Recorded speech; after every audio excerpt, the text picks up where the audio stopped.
ഇനി നമുക്ക് ചക്ക കൊണ്ട് തേനൂറെന്നൊരു പലഹാരം ഉണ്ടാക്കാം. ചക്ക ഉപയോഗിച്ച് കൊഴുക്കട്ട ഉണ്ടാക്കുന്നതാണ് ഇന്നത്തെ വീഡിയോ. ഇത് നല്ലൊരു 4 മണി പലഹാരമാണ്. അതുപോലെ നല്ല സ്വീറ്റ്, നല്ല മധുരമുള്ള ഒരു ഡിഷ് ആയതുകൊണ്ട് തന്നെ കുട്ടികൾക്കൊക്കെ വളരെ ഇഷ്ടപ്പെടും.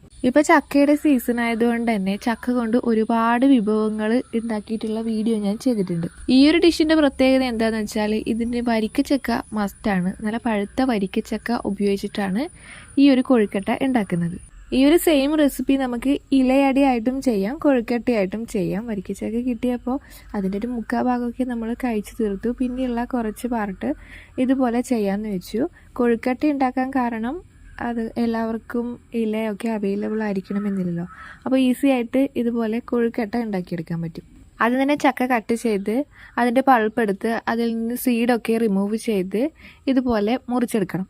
ഇതേപോലെ ചോപ്പ് ചെയ്ത ചക്കയെ നമുക്ക് ഫില്ലിംഗ് ആക്കി എടുക്കണം, കൊഴുക്കട്ടയിലേക്ക് നിറയ്ക്കാൻ വേണ്ടിയിട്ടുള്ള. ഈ ഫില്ലിങ്ങിലേക്ക് തേങ്ങ കൂടി ചേർത്ത് കൊടുക്കണം. അതിനുവേണ്ടി കുറച്ച് തേങ്ങയും ചിരകിയെടുക്കാം. തേങ്ങയ്ക്കും ചക്കക്കും അങ്ങനെ ഒരു അളവൊന്നും പറയാനില്ല. തേങ്ങയും ചക്കയും ഈക്വലായിട്ടും എടുക്കാം. ചക്ക കൂടുതൽ തേങ്ങ കുറവായിട്ടും എടുക്കാം. പാത്രം ചൂടായപ്പോൾ ഞാൻ അതിലേക്ക് 1.5 ടേബിൾ സ്പൂണോളം നെയ്യ് ഒഴിച്ചു കൊടുക്കുന്നുണ്ട്. അത് നന്നായി ചൂടായി വരുമ്പോൾ അതിലേക്ക് മുറിച്ചു വെച്ചിരിക്കുന്ന വരിക്കച്ചക്ക ചേർത്ത് കൊടുക്കാം. നമ്മളിത് പഞ്ചസാര ചേർത്തിട്ടാണ് ചെയ്യുന്നത്. ആ ഒരു മധുരം ബാലൻസ് ചെയ്യാൻ അതിലേക്ക് ഒരു നുള്ളു ഉപ്പ് ചേർത്ത് കൊടുക്കുന്നുണ്ട്. നെയ്യിൽ കിടന്ന ചക്ക ഒരു പകുതി വേവൊക്കെ ആവുമ്പോൾ അതിലേക്ക് പഞ്ചസാര ചേർത്ത് കൊടുക്കാം. നമ്മളെ മധുരത്തിനനുസരിച്ച് ചേർത്ത് കൊടുക്കാം. പഴുത്ത ചക്കയിൽ നിന്ന് വെള്ളം ഇറങ്ങി വരും.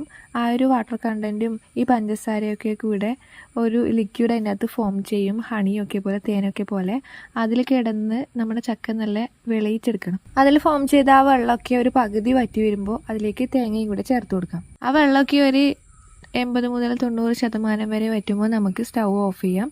ചെറു തീയിലിട്ട് ഇത് വേവിച്ചെടുത്താൽ മതി. ബാക്കിയുള്ളൊരു വാട്ടർ കണ്ടന്റ് ഇത് തണുത്ത് കഴിയുമ്പോൾ പോകും. പഞ്ചസാര ആയതുകൊണ്ട് അത് തണുത്ത് കഴിയുമ്പോൾ കുറച്ച് കട്ടയാവും. നമ്മുടെ ഈ ചാനലിൽ ചക്ക കൊണ്ട് ഒരുപാട് വിഭവങ്ങളുടെ വീഡിയോ ഞാൻ ചെയ്തിട്ടുണ്ട്.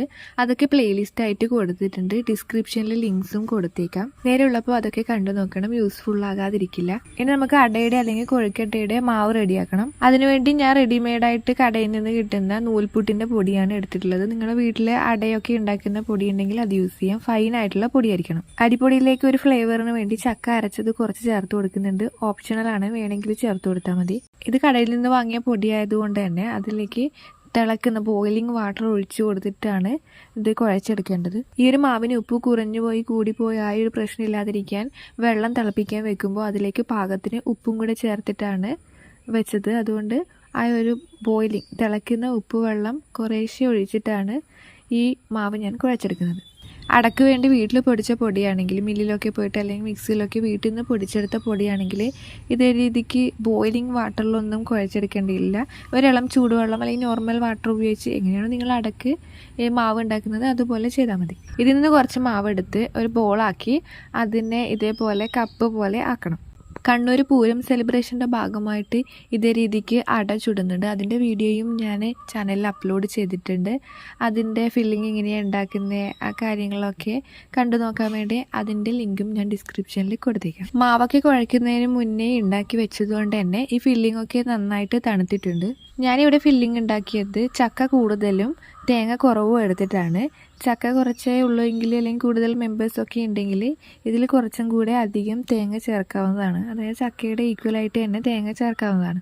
ഇത് വെച്ച് ഇലയട ഉണ്ടാക്കി ഞാൻ കാണിക്കുന്നില്ല. ഈ മാവ് ഇലയിൽ പരത്തി അതിലേക്ക് ഫില്ലിങ് ചേർത്ത് കൊടുത്ത് മടക്കിയിട്ട് അതേ രീതിക്കും ചെയ്തെടുക്കാമെന്ന് പറഞ്ഞല്ലോ.